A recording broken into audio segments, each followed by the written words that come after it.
Uma pergunta, o que que você acha que fez com que você fosse o escolhido para ser capitão? Como é que é feita essa escolha? É o técnico? É o grupo de jogadores? É um conjunto? Como é que funciona isso? Então, foi a segunda vez, segundo clube que eu trabalhei como capitão. Um tinha sido através do Vanderlei Paiva em 98 na Inter de Limeira e depois foi no Paraná Clube.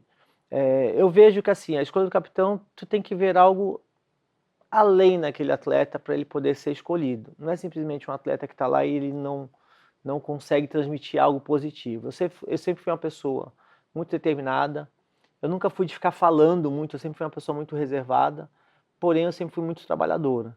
Então, o que as pessoas passavam, que eu transmitia para elas, é que eu passava a ser um exemplo. Exemplo. Então, assim, o exemplo em quê?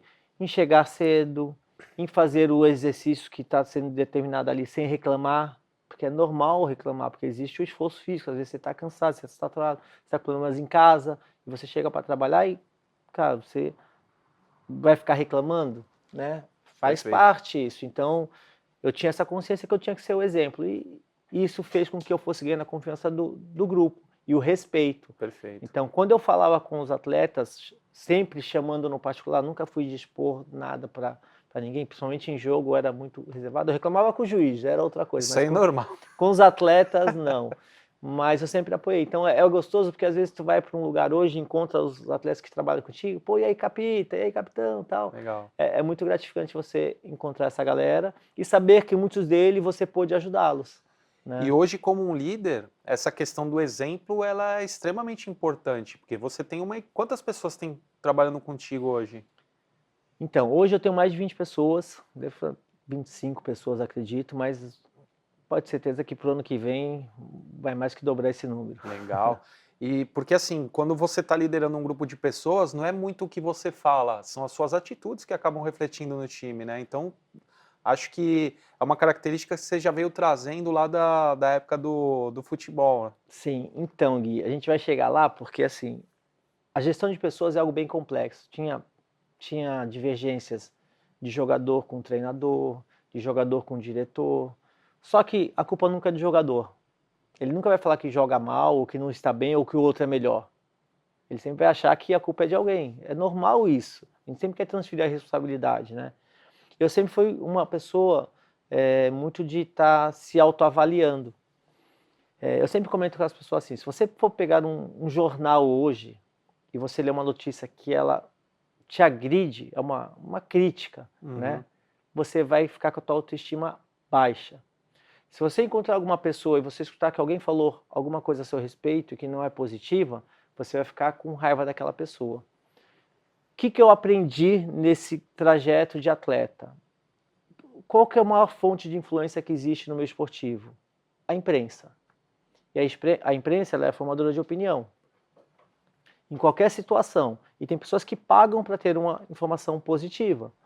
O que eu coloquei para mim? E foi logo no começo que começou a internet e tal, mas pro final ali. Eu falei, cara, a minha opinião é mais importante e talvez as pessoas mais próximas que eu tenho confiança vão ser as pessoas que vão ver se eu estou certo ou não. Então, quando eu participava de um jogo de futebol, eu não ia olhar o jornal. Se eu soubesse que eu não tinha ido bem, cara, nem queria saber de notícia. Se eu tivesse feito um gol, tal, eu ia lá e pegava aquela informação e Legal. guardava. Por quê? Para eu colher coisas boas, para minha autoestima sempre estar elevada. Então, isso fez me desenvolver muito também. Ao encerrar a carreira, foi em 2008 isso, que eu parei de jogar, eu estava com 35 anos, hoje eu estou com 37, brincando. Eu estava com 35 anos em 2008.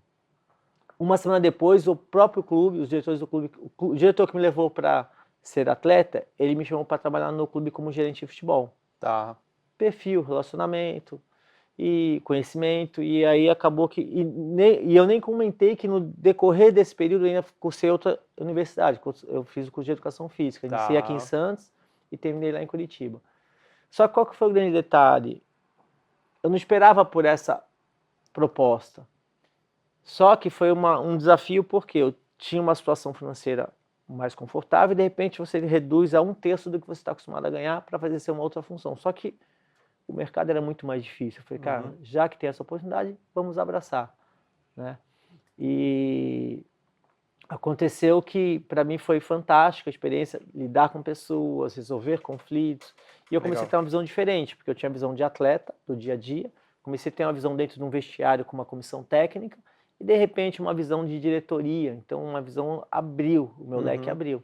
E isso foi muito legal.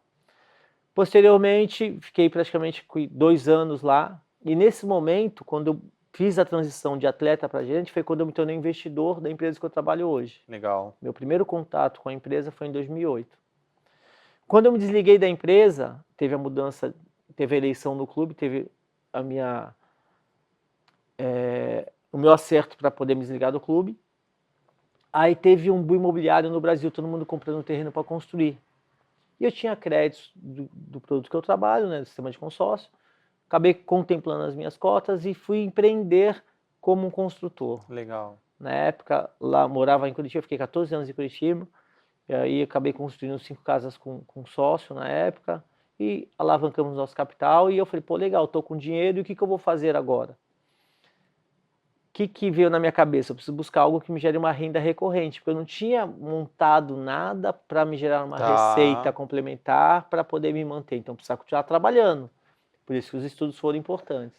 Na verdade, então, os caminhos foram te levando, não foi uma escolha que você estudou o mercado e falou, vou nisso aqui. Foi meio que os caminhos te levando. Então, eu tinha algo traçado e foi muito engraçado, porque o que eu tinha traçado para a minha vida era, ao terminar de jogar futebol, vou ser um auxiliar técnico. Eu me formei em processamento de dados, é bom você ter conhecimento da tecnologia, me formei em educação física, que é a área que eu atuava. Só que eu tive uma lesão em 2000, Tá. e essa lesão me deixou com sequelas ao ponto de que minha limitação física ficou grande, ao ponto de correr, chutar bola, jogar, eu já não conseguia jogar tanto, né? Uhum. Eu joguei até o limite que deu ali fisicamente. Só que eu falei, pô, não vou conseguir estar chutando bola, tal, não posso estar no dia a dia ali. Eu falei, cara, isso aqui vai me limitar, talvez eu não vou ter tanto prazer em fazer o que eu gostaria de fazer.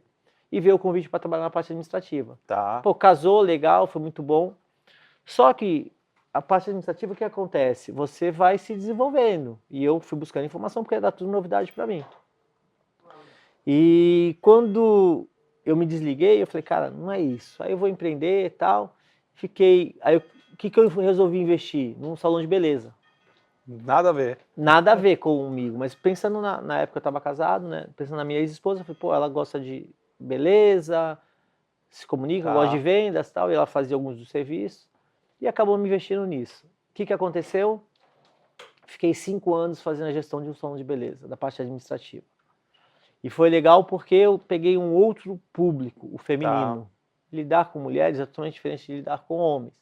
Só que isso me fez desenvolver também na gestão de pessoas. Perfeito. Não só do cliente, mas também dos profissionais. O tempo todo, né? Acho que as circunstâncias foram te levando a liderar pessoas, a estar à frente ali, a gerenciar pessoas, né? Isso é importante, né, para quem está empreendendo, porque normalmente quem começa a empreender começa sozinho, mas para quem quer crescer em algum momento vai precisar lidar com pessoas, né?